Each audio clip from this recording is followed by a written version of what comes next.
అబ్బో ఇక్కడ కేజీ చీరలు కొంటే అర కేజీ చీరలు ఫ్రీ అంట. మంగళ్య షాపింగ్ మాల్ కేజీల్లో సేల్, టన్నుల్లో ఆనందం. డాన్సర్స్ అసోసియేషన్ లో మరో వివాదం నెలకొంది.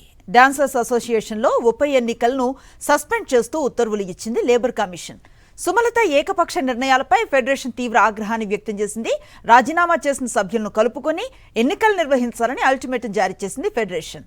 ఉప ఎన్నికలను ఆపటానికి రిజైన్ చేసిన కార్యవర్గ సభ్యులు కోర్టుకు వెళ్లకుండా ముందే కేవియట్ పిటిషన్ను వేశారు సుమలత ఏకపక్ష నిర్ణయాలను తీవ్రంగా పరిగణిస్తూ లేఖను విడుదల చేసింది ఫెడరేషన్. ఇదే అంశంపై మా cinema correspondent Satish complete details అందిస్తారు. సతీష్, అసలు ఏం జరుగుతోంది డాన్సర్స్ అసోసియేషన్ లో? ఎందుకంటే డాన్సర్స్ అసోసియేషన్ వివాదం గత కొన్ని రోజులుగా చూస్తూనే ఉన్నారు.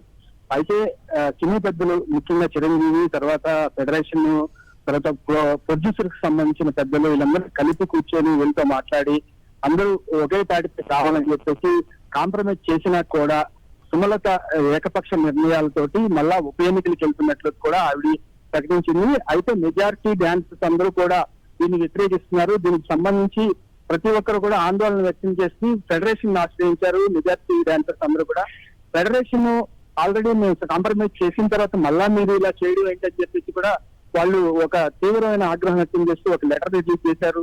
మీకు 2 ఆప్షన్లు ఇస్తున్నాము, మేము మొత్తం బాడీలో సంబంధించి రిజైన్ చేసిన వాళ్ళందరూ కలుపుకెళ్ళాలి, ప్రధాన కార్యదర్శి మీద అలిగేషన్స్ ఉన్నాయి కాబట్టి అతను మినహాయించి మిగతా వాళ్ళని కలుపుకొని వెళ్ళండి, లేదు అంటే కనుక పూర్తిగా కార్యవర్గాన్ని రద్దు చేసి పూర్తి ఎన్నికలకు వెళ్ళండి అని చెప్పేసి కూడా వాళ్ళు ఒక లెటర్ అయితే జారీ చేశారు. అంతేకాకుండా ఉప ఎన్నికలకు వెళ్తున్నట్టు సుమలత ప్రకటించడం తోటి దానికి సంబంధించిన లేబర్ కమిషన్ కూడా ఈ ఎన్నికలు చెల్లవు, ఖచ్చితంగా దీన్ని ఆపాల్సిందే అంటూ కూడా వాళ్ళు లెటర్ ఒకటి పంపించారు. ముఖ్యంగా మనం చూసుకోవచ్చు, మొత్తం అంటే సినిమా పెద్దలు కానీ, తర్వాత ఫెడరేషన్ కానీ ఇంతమంది చెప్తున్నా కూడా ఈవిడ ఏకపక్ష నిర్ణయాలు తీసుకుంటుందని చెప్పేసి మెజార్టీ డాన్సర్స్ మటుకు చాలా ఆగ్రహం వ్యక్తం చేస్తున్నారు. ఇది ఇలా కొనసాగడం అనేది భావ్యం కాదు. ఖచ్చితంగా ఒక మధ్య మార్గంలో అందరినీ కలుపుకుపోయేటట్లుగా చూడాలని చెప్పేసి వీళ్ళు విజ్ఞప్తి చేస్తున్నారు ఫెడరేషన్ కి.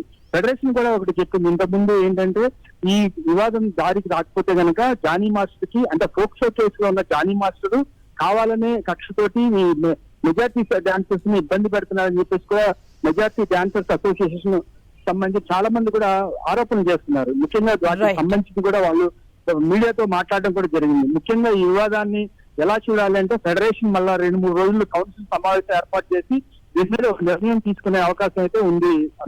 Right, thank you Satish. మరిన్ని అప్డేట్స్ కోసం ఛానల్ ను సబ్స్క్రైబ్ చేయండి. నోటిఫికేషన్స్ కోసం బెల్ ఐకాన్ పై క్లిక్ చేయండి.